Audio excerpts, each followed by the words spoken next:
first question is like whether it's the stadium, the crowd, or the city, where is your favorite place to compete? I would say the city center. I've done a couple of street meets and kind of like tight knit meets like that.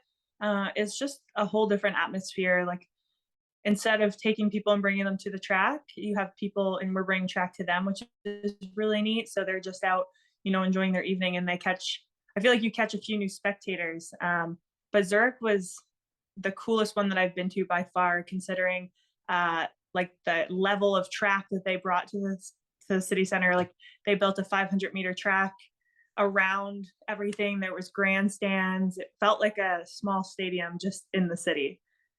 Yeah, yeah, awesome. And do you have a pre-meet ritual that you usually go through, like maybe the night before, the morning of, to get ready? Not at all. I try to do similar things, but I've learned very quickly that the less rigid your routine becomes, the more successful you'll be traveling Europe, because it seems like, especially these days, anything can happen, whether it's you lose your bag, you lose your shot, you lose. There's just so much that can happen that I've just learned that it's probably better to just take everything as it comes and, be mentally prepared for the meet. But whatever happens, you just kind of deal with it on the day. Yeah, I've heard of pole vaults, being like snapped on the plane. They don't stuff happens a lot internationally, right? Um, what Yeah, was it's your really favorite? difficult. Thankfully, shot put is not like that. Yeah, what was your favorite moment of your season? I think I have to say the World Championships. I was really prepared going into that. I struggled a little bit through the competition. I felt really ready to throw big. I thought I was going to throw about 20 meters coming off of my like recent PB. All the preparation kind of felt like it was there, and I went into the qualifying and I bombed out a big throw on my second round, made it into the qualifying with a big Q, which was just like one of my biggest goals for the season. I went to the Olympics and I had done 2019 Worlds and I didn't make it through the qualifying round, and it's just kind of a bad feeling when you could have been in the final but you can't get through like that kind of initial round. So that was like a huge moment for me, and I was like really proud just in that moment, and then to go into the final and be able to get fourth place on the tie back. Like, I mean, I obviously wanted a medal, but that whole experience, I think, like moving forward, will be like the biggest learning curve, and I think like turning point for the coming years at World Championships. Yeah, definitely. Yeah. Yeah. So I've one final like rapid question. If like you could sum up your season in 5 words, what would they be?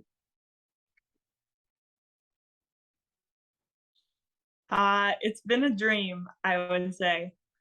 Uh, you know, Last season, everything felt really easy until I got to the games. I was throwing over 18 consistently. The next, I went to the Olympics and I threw 1660, which is like 2 meters under my personal best. Really just kind of fell into like a place. So coming into this season, I had some big goals of like redemption. And, I think I have a little notebook that I write all my goals in at the beginning of the year. And I think I hit all of them and more that I didn't even write down because I didn't think at all they would be like within reach. I think my goal was to throw 1950, and I did that in March. And then so just everything that I could have thought of, I feel like I one upped it. So writing goals for next season is going to be really hard, but Yeah, yeah, it's definitely been a dream season, and I'm just hoping to be able to continuously build on that. yeah. Um, yeah, like kind of just what, and you ended your season with like a second place finish at the Diamond League final in Zurich. Like, how are you feeling about ending your season on such a high note? Yeah, it's crazy. I mean, it's been hard to wrap my head around because we've had three majors before the Diamond League final. So it feels like there's so many things to be sort of like high notes that when I got to the Diamond League final, it was almost just like relief when I finished. And I still don't think I fully wrapped my head around over like what a big deal getting second there is. Because obviously we've had world champs, we've had Commonwealth, we've had NACAC and everything. And I think the Diamond Leagues have kind of been like on the back burner until last week or this week even. It's like if I can make it through, if I can make it to the final, that's great. But we had to focus on World Champs, we had to focus on Commonwealth, we had to focus on NACAC, like all of those kind of like major teams for Athletics Canada. And I came out and the last 2 weeks of training have been pretty hard. Just like getting through kind of to the finish line. And I threw further than I expected there, and to come second the first time at the Diamond League final was, when I start thinking about it, pretty crazy. Yeah. Um, yeah, like, and on top of that, this year you claimed the indoor and outdoor national record. Last year you had a personal best of Yeah. 1889 outdoors, and this year you threw 2033, throwing over 20 meters 3 times. Like, what happened this year that led to such a big like improvement? Yeah, this year's been a big improvement. I spoke to an interviewer at the Diamond League about it a little bit, and he said the same thing. He's like, "Wow, like what's happened? Like what is going on this year?" And I said it's hard because I last year on paper I threw 1889, but I had seen some bigger throws. I just fouled a lot of them, and I had no control. So it was nice. I could see the shot going really far, but I never ever caught one of them to have kind of like that big like celebration. So about last year, I would say like I threw about 1940. If I would have caught one, like that would have been the furthest I've ever seen the shot go. And it was at the last meet of the season last year in Budapest, and I was like, whoa. And I almost caught it, but I didn't. So I ended up leaving the season with only like a 3 centimeter best.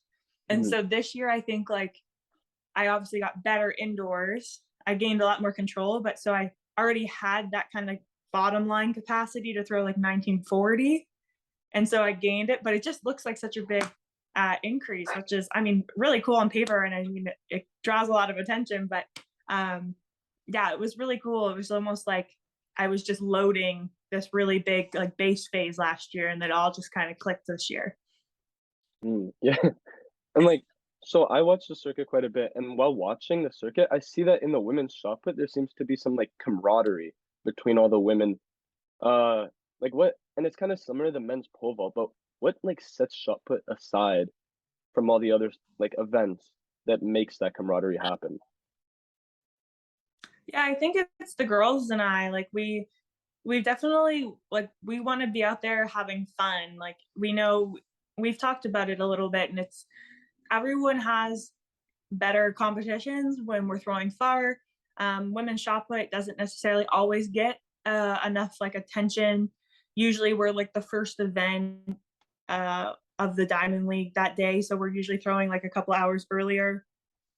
So the stadiums aren't always full by that time, and we've kind of just decided that we're gonna be our own energy, and then as we do that and we get better, the more attention women's shot put will get as a whole. And through that, we've all become really good friends. Like almost all of us, like we choose to hang out outside of the competitions. So it's just really fun when you're traveling and you're going to these meets and you get to see your friends and you get to compete with your friends. But once we get like in the circle, you still want to beat them. Like the conversations that are happening down there are still like, oh, I'm gonna get you today. Like, but it's in a friendly manner. It's not like life or death. It's everyone wants to throw far. And I mean, if someone beats someone, they're still happy for them, but ultimately like it's still competitive despite being friends. But off the track and just like outside world, like it's just really nice to have that camaraderie. Does it feel like they're kind of like training partners? Yeah, sometimes. I mean, we've definitely had that feel when like we are traveling like as a group from meet to meet. Like a lot of the times like if we arrive in Europe like a couple days before, like we'll all train together. Like a few of us will go and we'll do like our individual training sessions, but just like at the same time. And it's nice because a lot of us train like some of us are lucky to have like a high performance training partner, but some of us train by ourselves or just with, other athletes who maybe aren't in the same event. But it's really nice to train in a group when it's like you have like the top 5 or 6 women shot putters and you get a couple of them out and you could start talking shot and start talking about like different things that they do and then think everyone feeds off of that. Yeah, awesome. Um, So in 20, kind of going back in the past, in 2013, at 17, you competed for Team Nova Scotia at the Legion Nationals for the HEP. In Yeah. 2014, you focused a bit more on the throws, but you kept doing other events, most like notably the long jump, which you did every year until 2019, and you always did it at the Blue and Gold Invitational at Windsor. Like, what made? So I got two questions. What made you switch from the HEP to the throws, and how come you kept doing other events like long jump, high jump, and the 60? Um, okay, so I actually was a thrower before I tried the HEP. Mhm. So it was more of like a throw HEP come back. So I started my whole track career as like a thrower. Um, from 2010 to 2013, I did throw pretty much exclusively for like the outer, I guess, like the club season. For high school track, I would always do long jump, hurdles, all sorts of just different events for points. And I was like fairly athletic as a kid. And in Nova Scotia, I could be really successful, even though I wasn't necessarily like running super fast or anything like that. So I just really enjoyed it. And then I had my one of the district championships. I jumped like 5 meters, I think, 550 in the long jump. Um, only once ever, and who knows, it could have been a fluke, I have no idea. But then they were like, "Ooh, maybe you should try the HEP. You already hurdle, you already throw, like all it is that bloody 800 meters." And I was like, I was a pretty gung-ho kid. I wanted to try it, and I did it for about 6 months, I would say. I trained for about 6 months for it. um did the Legion qualifier, and I actually ended up making the Legion nationals for it, as you said. And, I got like seventh or eighth out of 8 people. So like it wasn't like something that was rewarding really quickly. And I didn't think I had like a big future as like an international competitor in the HEP. So I got pulled back into the throwing because I had thrown pretty far with the 3K in that meet. Probably would have got like fourth or third potentially. Um, and I'd always sort of like throwing. And so when I was debating whether or not like I was going to go to university for the HEP or for throwing, I think we were more thinking about like the long term development. Do I want to be a collegiate heptathlete, or do I want to be like a professional thrower? So I think I made the right decision. But yeah, I was definitely happy with that. And then I kept doing the events. Every year we had that inter squad meet, and you actually had to compete in more than one event. So Mm. you kind of got put on, like, our team got split up into, we had a blue team and a gold team, and we would compete against each other. So every athlete was like forced to do more than their own event. Thankfully, I had other events that I learned to do in high school. So I just kept doing the long jump, and I did the high jump one year. I think I ran the 60, Mhm. never any distance races. Like I always did something that was like speed power.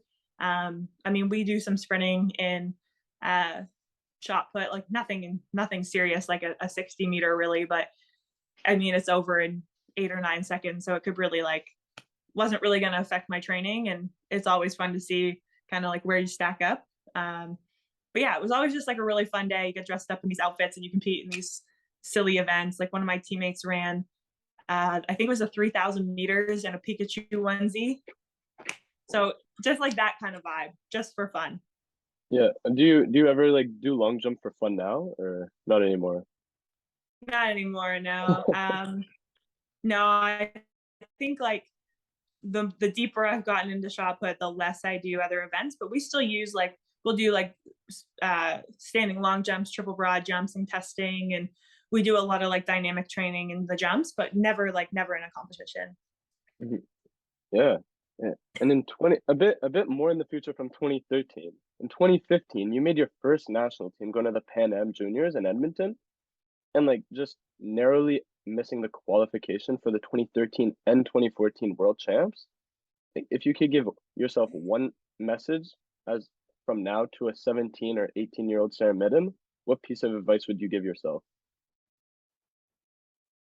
That's the learning curve. Like, just keep going. I think, I remember those, when you say just narrowly missing both of those teams.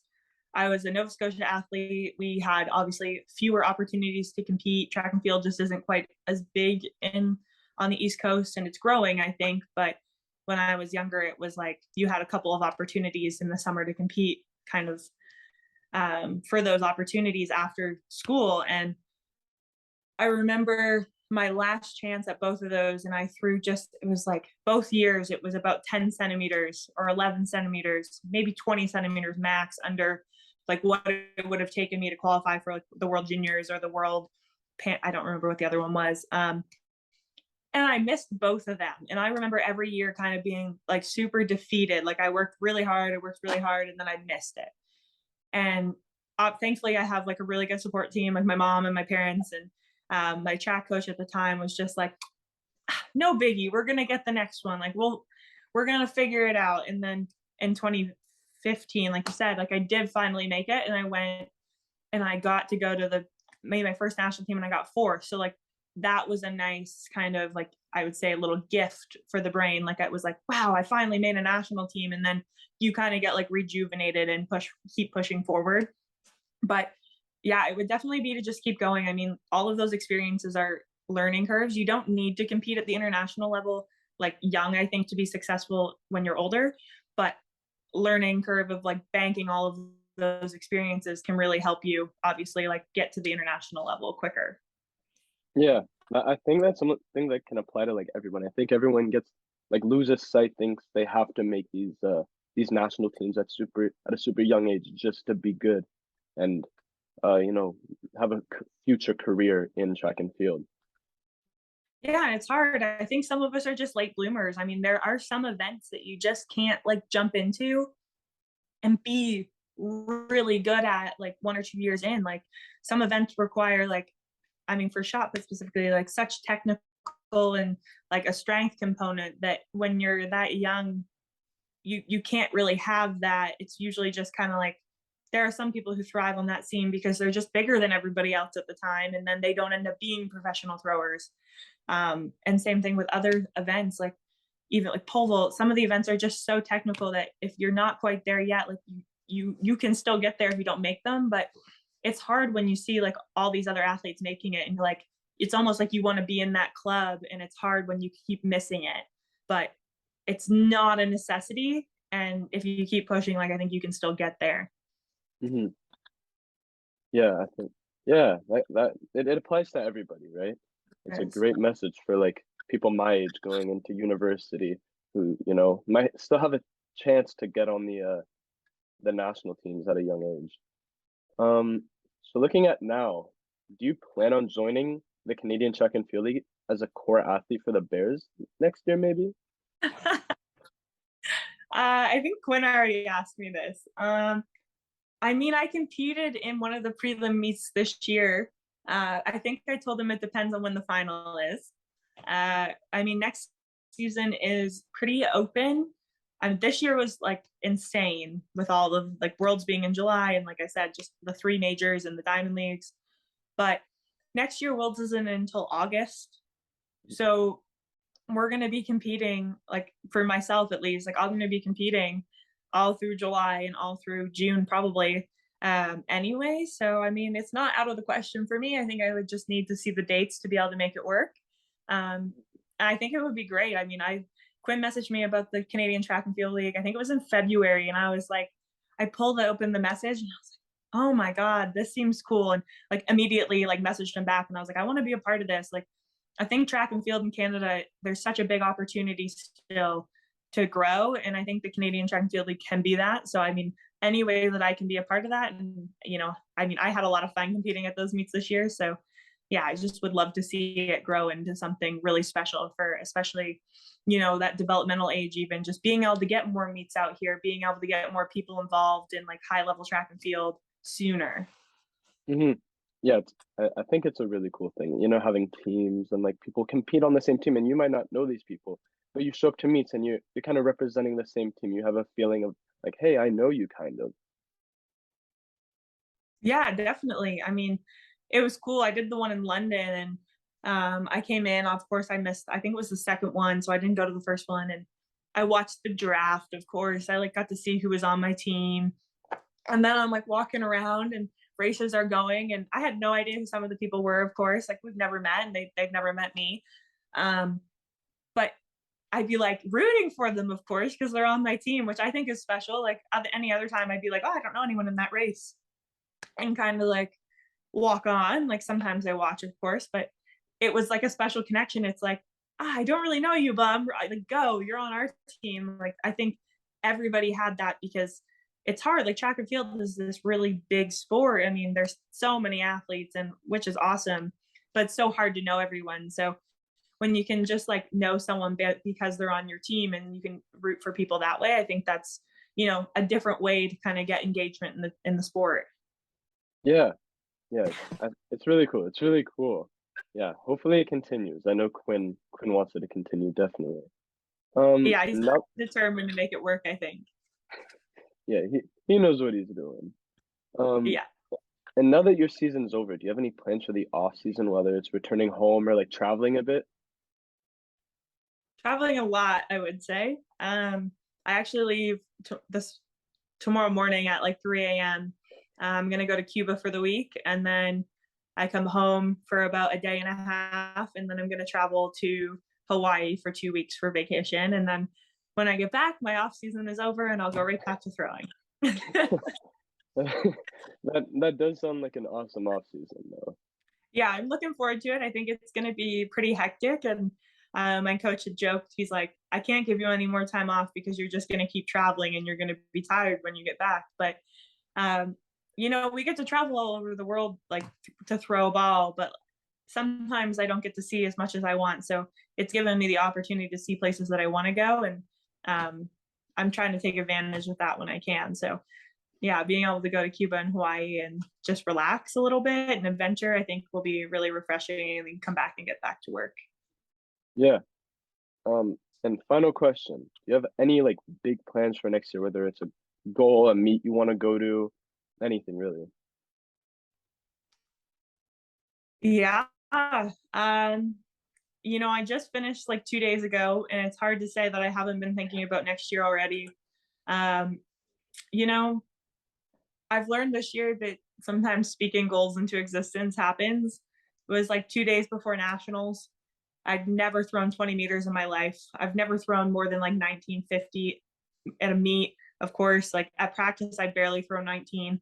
And I told Richard, I was like, I think I'm going to throw 20 meters tomorrow. And he was like, okay, like, let's not get ahead of ourselves. And not in a negative way, but he was just like, that's a big leap of faith.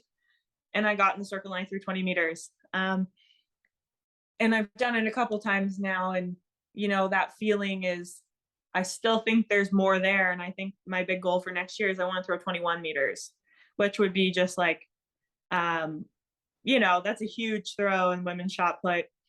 But I think, dialing in a little bit more on the consistency and just some like little technical changes, I think there. It's there. I just don't know how to get to it. So that's not my job. That's my coach's job. But that is definitely the biggest goal for next year. And then on top of that would just be throwing over 20 at world champs, being able to get on that podium next year. Fourth place kind of sucked. Yeah. Yeah. I think we've all have been in that position, where we just barely miss something like that. Yeah, there's always next year. Right. Um, And it's nothing like you should still be proud of it. And I am like fourth place is nothing to like joke about, but um it's like I won fourth, but I also lost third. Like fourth place from where I came last year is huge. I think I placed 24th or 28th at the Olympics. So a big jump, but it's still like, but it's hunger. It leaves you hungry. And I think that's the biggest thing about, sometimes just narrowly missing your goals. If you're that type of person, it's just going to make you work harder. And I think that's similar, like you're saying, like everyone has been there.